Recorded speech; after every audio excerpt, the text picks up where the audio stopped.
우리가 예수님의 앞길을 준비하는 성도의 삶은 어떤 삶이냐면 회개를 선포하고, 죄악이 가득한 이 세상에 회개를 선포하고, 또한 세상과 구별되고, 그리고 자신의 본 모습, 자신이 얼마나 연약하고 자신이 얼마나 불쌍한지를 깨닫고 겸손하게 사는 것이 바로 예수님의 앞길을 준비하는 성도로서의 삶인 것입니다. 우리 아름다운 교회 성도님들이 다 예수님이 오시는 그날까지 예수님의 앞길을 예비하는 세례 요한처럼 그 길을 준비하는 참 신자들이 되기를 주님의 이름으로 축원합니다. 오늘 본문은 이제 본격적으로 예수님의 이야기가 시작됩니다. 이 세례 요한의 이야기가 끝나자마자 예수님이 세례 요한에게 오셔서 세례를 받으시고, 그리고 바로 세례를 받자마자 바로 광야로 가셔서 40일 동안 금식하시면서 사단에게 시험받는 장면이 나오고 있습니다. 이 본문을 보면서 저는 예수님께서 우리에게 모범을 보여주고 계신다는 생각이 들었습니다. 우리가 지금 걸어가고 있는, 그리고 우리가 앞으로 걸어가야 할 길을 우리가 어떻게 걸어가야 하는지를 예수님께서 먼저 보여주셨습니다. 특별히 이제 오늘날에는 우리에게 이렇게 삶의 모범을 보여주는 사람들이 많지 않은 것 같습니다. 기술적인 면이나 전문적인 지식을 알려주는 사람들은 많지만 삶을 통해서 친히 모범을 보여주는 훌륭한 사람들을 찾아보기가 힘듭니다. 물론 우리는 알지 못하지만 보이지 않는 곳에서 여전히 사람들의 마음에 감동을 주는 분들이 많이 계시겠지만 대중매체를 통해서 들리는 뉴스들 가운데서는 찾아보기가 힘든 그런 상황 가운데 우리가 살고 있습니다. 요새 이제 한국에서는 이 북한이 제5차 핵실험으로 사람들의 눈과 귀가 쏠려 있습니다. 그런데 이제 이 북한의 핵실험 이전에 사람들의 관심을 잡았던 기사는 한진 해운의 법정 관리 소식이었습니다. 여러분들도 다 이제 뉴스를 통해서 들어보셨겠지만 이 한진 해운은 세계 7위이자 국내 1위인 그런 국적 선사입니다. 그런데 이제 이런 회사가 하루아침에 법정 관리가 되면서 수십 척의 배들이 그냥 바다 위에 둥둥 떠 있는 그런 일이 벌어지면서 물류 대란이 일어나고 있습니다. 그래서 미국에서도 한국 정부에게 협조 요청을 하고 그러한 일들이 일어나고 있습니다. 그래서 이제 이런 이야기가 나오고 있으면서 이제 뉴스를 보고 거기에 따른 이제 댓글들을 보면 이런저런 얘기가 많이 나오고 있습니다. 죽어가는 다른 조선 그 회사는 살리기 위해서 수조 원은 투자를 하면서 겨우 몇천억 때문에 한국의 유일한 이 국적 선사를 그렇게 침몰시킬 수가 있느냐 이렇게 이야기하는 사람들도 있고, 자본주의 논리에 의해서 망할 회사는 망하는 게 당연한 것이다. 한 푼이라도 국민의 혈세가 거기에 투입돼서는 안 된다. 이제 이런 얘기도 나오고 있습니다. 근데 그 가운데서 이제 얼마 전에 이제 며칠 전에 청문회가 일어났었는데 이제 이 한진 해운이라는 이 회사가 이렇게 어렵도록 그렇게 이제 회사를 운영한 그 분이 나오셨어요. 나오셨는데 그 사람이 이제 남편이 죽은 후에 회사를 맡게 됐는데 그때는 부채가 한 400% 정도였었는데 이 아내가 회사를 운영하면서 부채가 1400%인가로 이렇게 넘어서서 도저히 회사를 살릴 수 없는 그런 지경에 이르렀다고 합니다.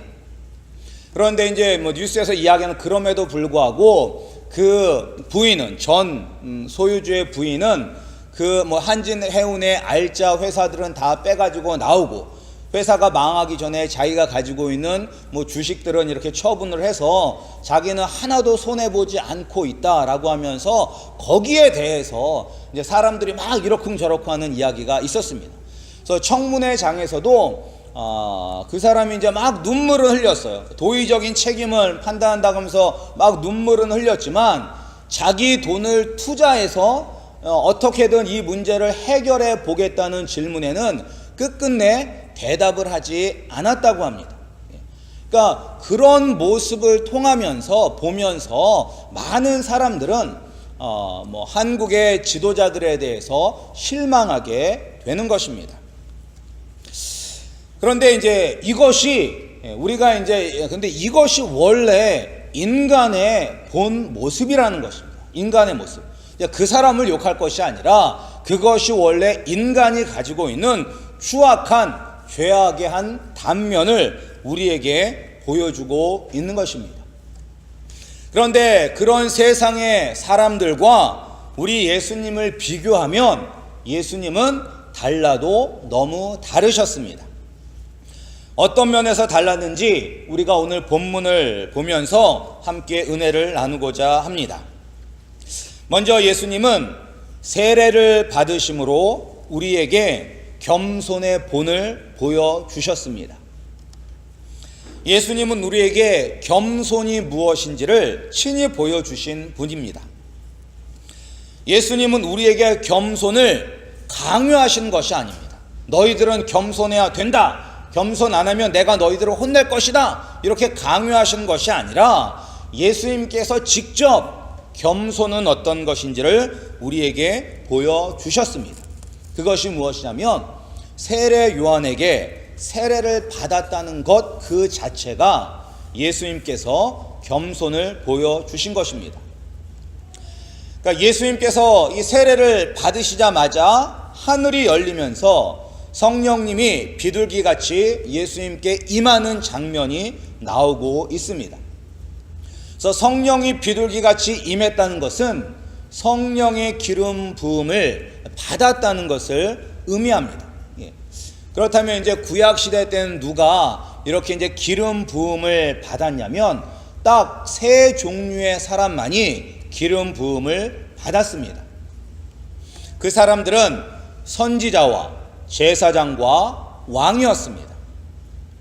따라서 이 성령님이 예수님께 임하셨다는 그 사실은 예수님이 바로 하나님의 말씀이신 선지자이자 백성들을 대신해서 하나님께로 나가는 선지자이자 이 세상을 다스리시는 왕이란 것을 이렇게 보여주는 것입니다. 그런 예수님이 지금 세례 요한으로부터 물 세례를 받고 있습니다. 그런데 바로 앞에 보면 세례 요한이 이제 장차 오실 그리스도가 어떤 분인지를 알려주고 있습니다. 우리가 그 앞에 7절 8절 말씀을 우리가 한번 함께 읽어보겠습니다. 7절 8절 말씀입니다. 시작. 그가 전파하여 이르되 나보다 능력 많으신 이가 내 뒤에 오시나니 나는 굽혀 그의 신발끈을 풀기도 감당하지 못하겠노라. 나는 너희에게 물로 세례를 베풀었거니와 그는 너희에게 성령으로 세례를 베푸시리라. 아멘. 그러니까 세례 요한은 그리스도이신 예수님의 신발끈을 푸는 것도 나는 할 수 없다. 왜? 나는 너무나 천하고 연약한 인간이기 때문에 거룩하신 이 그리스도이신 예수님의 신발끈을 풀 자격조차 없는 사람이다 라고 그렇게 이제 선포하고 있는 것입니다. 그리고 자신은 단지 물로 회개의 세례만 주지만 예수님은 인간을 궁극적으로 깨끗해 하시는 성령 세례를 주시는 분이라고 이야기하였습니다. 따라서 예수님이 세례 요한에게 세례를 받아야 합니까? 아니면 세례 요한이 예수님께 세례를 받아야 합니까? 누가 세례를 받아야 돼요? 예수님과 세례 요한 중에서 누가 더 높은 사람입니까? 당연히 예수님이 훨씬 높으신 분이시잖아요. 예수님이. 그러니까 우리가 생각할 때는 당연히 예수님이 세례 요한에게 세례를 주셔야 돼요. 성령의 세례를. 그런데 오늘 보면 예수님은 세례 요한에게 세례를 받으셨습니다. 자신의 길을 예비하는 그러한 전령인 세례 요한에게 세례를 받으셨습니다. 왜 받으셨냐면 겸손의 본을 보여주시기 위해서 받으신 것입니다. 겸손의 본. 우리 성도님들은 자신들보다 못한 사람에게 무릎 꿇는 것이 쉽습니까? 자신보다 못한 사람에게 고개 숙이고 들어가는 게 쉽습니까? 어렵습니까? 한동안 갑질이라는 단어가 신문에 많이 오르락 내리락 하였습니다. 갑질은 무엇이냐면 상대방보다 높은 지위에 있는 사람이 자신보다 지위가 낮은 사람을 함부로 깔보고 무시할 때 사용하는 말입니다. 그래서 백화점의 VIP 고객이 백화점에 있는 점원들을 함부로 취급한다거나 그런 일들이죠. 그런데 우리가 정도의 차이는 있고, 그리고 예의 바른 사람들은 겉으로는 덜하지만 모든 사람들이 자신보다 낮은 지위에 있는 사람들을 무시하는 경향이 있습니다. 여러분들은 그렇지 않습니까? 그러니까 저 같은 경우도 누가 와서 어떤 목사님이 아니라 그냥 일반 사람이 와서 성경에 대해서 저에게 이러쿵저러쿵 저를 만약에 가르치려고 하면 제가 이제 목사기 때문에 겉으로 대놓고 욕은 할 수가 없겠지만 속으로는 어떤 생각을 할까요? 속으로는 시까짓 게 뭔데 나한테 와서 지금 성경에 대해서 이야기를 하지? 그런 생각을 하겠죠. 그러니까 그게 바로 깔보고 무시하는 거예요. 다른 게 깔보고 무시하는 것이 아니라 깔보고 무시하는 거예요. 근데 왜 깔보고 무시하냐면 내가 그 사람보다 더 높다고 생각하기 때문에 겉으로는 예의 있게 들어주는 척은 할지 모르지만 속으로는 무시한다는 것입니다. 그렇지만 예수님은 그러지 않으셨다는 거예요. 예수님. 이게 쇼하는 게 아니에요. 좀 쇼하는 게. 오늘날에는 쇼들을 많이 하잖아요. 그래서 정치인들이 선거가 되면 가지 않던 고아원도 방문하고 시장에 가서 사람들하고 악수도 하는데 우리들은 그것을 보면서 아이고 표 얻으려고 쇼하는구나 라고 생각을 하지만 예수님은 쇼하는 게 아니거든요. 쇼하는 게. 물세례를 받을 필요가 없으신 왕이신 예수님께서 우리와 똑같은 사람이 되시기 위해서 세례를 받으신 것입니다. 왕이신 예수님이 우리와 똑같은 처지로 자신을 낮추셨다는 것을 보여주는 것이 바로 세례를 받으신 것입니다. 예수님은 자신을 낮추셔서 세례를 받으셨습니다. 어떻게 하는 것이 겸손인지를 우리에게 보여주셨습니다. 따라서 우리도 예수님을 본받아 겸손해야 하는 것입니다. 나보다 높은 사람 앞에서만 자신을 낮출 줄 아는 것이 아니라 나보다 지위가 낮고 가진 게 없다 할지라도 자신을 낮추고 겸손하게 섬길 줄 아는 참 그리스도인이 되시기를 주님의 이름으로 축복합니다. 그리고 또한 예수님이 우리에게 어떤 본을 보여주셨냐면 광야에서 사단에게 시험을 받으심으로 우리가 어떻게 유혹과 시험에서 이길 수 있는지의 그 본을 보여주셨습니다.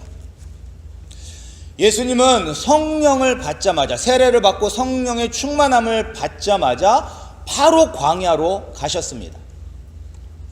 광야는 어떤 곳입니까? 이 광야는 우리가 의지할 수 있는 것이 아무것도 없는 곳입니다. 이곳에서 며칠을 계셨냐면 40일을 계셨습니다. 그리고 또한 이 40일 동안 그냥 계신 것이 아니라 40일 동안 금식을 하셨습니다.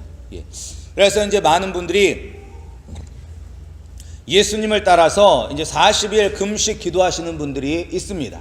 그래서 그분들 말씀을 들어보면 한 40일 정도 금식을 하면 더 할 수 있는 그런 자신감이 생긴다고 합니다.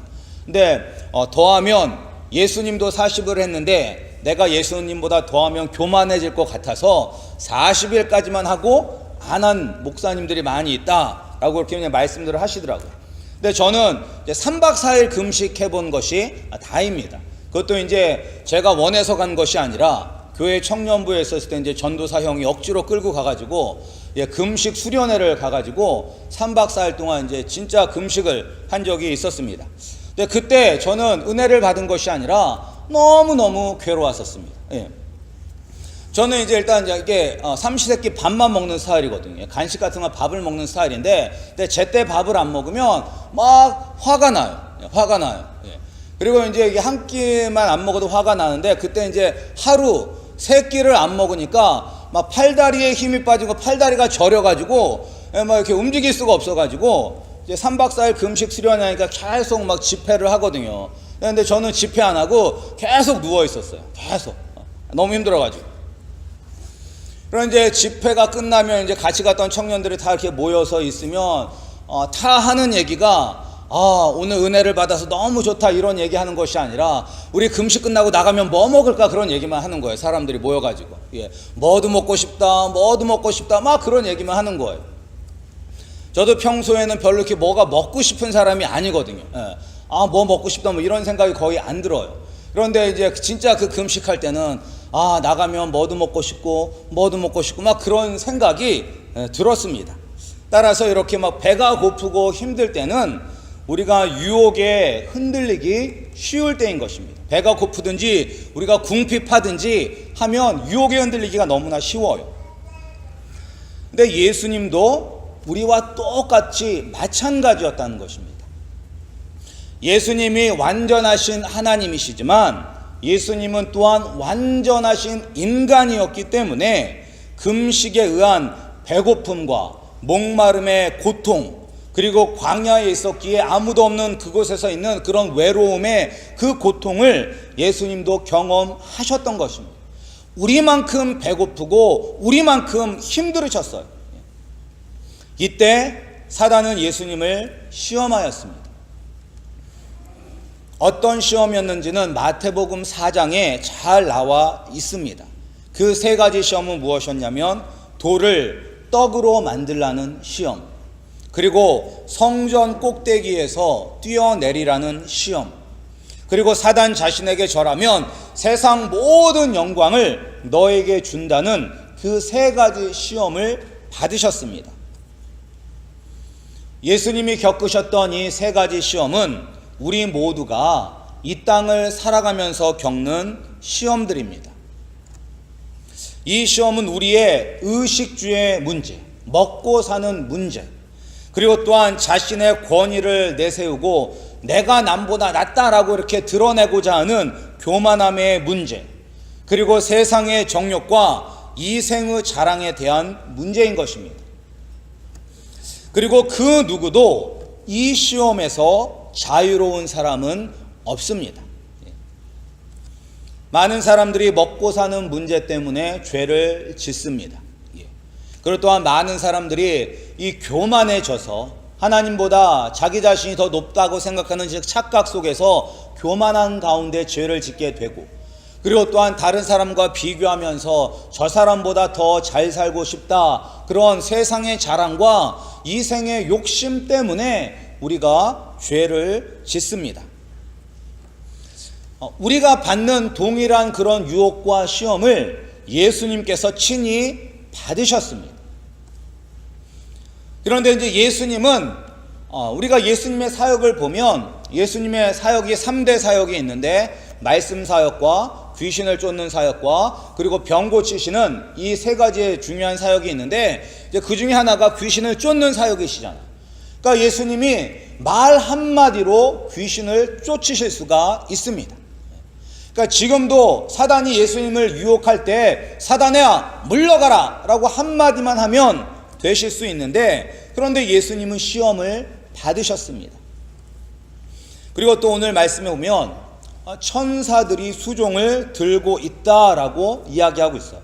그러니까 금식하시는 첫날부터 마지막 40일까지 계속 천사들이 예수님 주위에 있었던 것입니다. 그러니까 예수님께서 직접 하시기 싫으면 천사를 통해서 야, 쟤 좀 쫓아내 이렇게 한마디만 하셔도 예수님은 물러갈 수가 있는 것입니다. 그런데 사단은 물러갈 수가 있는 것입니다. 그런데 왜 예수님이 친히 사단의 시험을 받으셨을까요? 이것 역시 우리에게 본을 보여주시기 위해서인 것입니다. 본을 보여주시기 위해서. 사단의 시험에 안 넘어진 사람은 없습니다. 최초의 인류였던 아담과 하와부터 시작해서 이 지구상에 존재하는 모든 사람들은 다 이 사단의 시험에 맥없이 쓰러질 수밖에 없습니다. 따라서 예수님은 우리가 어떻게 하면 사단의 시험을 이길 수 있는지 몸소 보여주신 것입니다. 그냥 예수님이 말로만 한 것이 아니라 직접 보여주신 거예요. 근데 오늘날 세상의 사람들은 힘들고 어려운 일, 그리고 책임질 일들은 아랫사람들에게 맡기고 자기는 교묘하게 피해 나가서 편안하고 안락한 생활을 추구하는 이 땅의 지도자들과는 다르게 예수님은 친히 우리가 겪는 고통을 직접 당하시고 그 고통과 시험 가운데서도 죄를 짓지 않으심으로 우리가 세상 유혹과 시험에 어떻게 대처를 해야 되는지 몸소 보여주셨습니다. 예수님은 우리에게 좁은 길로 가라 라고 말씀하시면서 자신은 편안한 큰 길로 가신 것이 아니라 자신이 직접 좁은 길을 걸어가는 것이 무엇인지를 우리에게 보여주셨습니다. 어떻게 하는 것이 겸손이며 어떻게 하면 유혹과 시험을 이길 수 있는지 예수님께서 우리에게 보여주셨습니다. 우리는 이 예수님을 보며 따라가면 되는 것입니다. 어린 자녀가 엄마의 손을 꼭 붙잡고 걸어가는 것이 가장 안전한 것처럼 우리도 우리 스스로 할 수 있다며 주님의 손을 뿌리치고 가는 것이 아니라 주님의 손을 꼭 잡고 그분이 가신 그 길을 걸어가는 것이 바로 겸손의 길이며 세상과 사단 마귀의 유혹과 시험에서 이길 수 있는 유일한 길인 것입니다. 예수님이 세례 요한에게 세례를 받으실 때 하늘이 열리며 성령이 비둘기같이 예수님께 임했습니다. 그리고 하늘에서 하나님 아버지의 소리가 들려왔습니다. 하나님이 뭐라고 말씀하셨냐면 너는 내 사랑하는 아들이라 내가 너를 기뻐하노라 라는 그 하나님의 아버지의 말씀이 하늘에서 들려왔어요. 예수님은 하나님 아버지의 기쁨이셨습니다. 물론 예수님 자체가 하나님과 이 동일하신 성자 하나님이시기 때문에 당연히 하나밖에 없는 유일한 아들이기 때문에 사랑하고 기뻐하셨습니다. 그러나 이 하나님이신 예수님께서 기꺼이 아버지이신 여호와 하나님의 계획에 순종하심으로 말미암아 더욱더 기뻐하셨다는 것입니다. 따라서 우리가 하나님의 기쁨이 되기 위해서는 어떻게 해야 될까요? 우리도 하나님이 우리를 보시면서 너는 내 사랑하는 아들이라 내가 너를 기뻐하노라 라는 그런 하나님 아버지의 음성을 듣기를 사모합니다. 저도 그런 음성을 우리 하나님께 듣기를 소원하고 우리 성도님들도 그러한 음성을 듣기를 소원합니다. 우리가 어떻게 하면 들을 수가 있냐면 주님이 보여주신 그 길을 걸어갈 때 하나님께서 우리를 향하여 동일하게 내 사랑하는 아들이라 내가 너 때문에 너무나 기쁘다라는 하나님 아버지의 음성을 들을 수가 있는 것입니다. 우리 아름다운 교회 성도님들이 정말로 하나님 아버지를 눈물 짓게 하는 그러한 자녀가 되는 것이 아니라 예수님이 보여주신 겸손의 모습과 그리고 시험과 유혹을 이기는 그 모습을 본받아서 예수님을 뒤따라 감으로 말미암아 하나님 아버지를 기쁘게 하시는 그런 하나님 아버지의 자랑스러운 자녀들이 되시기를 주님의 이름으로 축복합니다. 우리 함께 기도하시겠습니다. 예수님이 우리를 위하여 친히 먼저 본을 보여주셨습니다. 겸손이 무엇인지를 우리에게 보여주셨고 세상의 유혹과 시험에서 어떻게 이겨내야 하는지도 우리에게 보여주셨습니다. 우리가 그 예수님을 쫓아갈 때 겸손한 사람이 될 수 있고 또한 시험과 유혹을 이길 수가 있으며 하나님을 기쁘게 하는 주의 자녀들이 되는 것입니다. 이 시간 우리 다 같이 기도할 때 하나님, 내가 그 예수님을 따라가게 하여 주시옵소서. 예수님처럼 겸손하게, 예수님처럼 시험과 유혹을 이기게 하여 주셔서 하나님 아버지를 기쁘게 하는 주의 자녀들이 되게 해달라고 우리 다 같이 합심하여 기도하시겠습니다. 하나님 아버지 감사드립니다.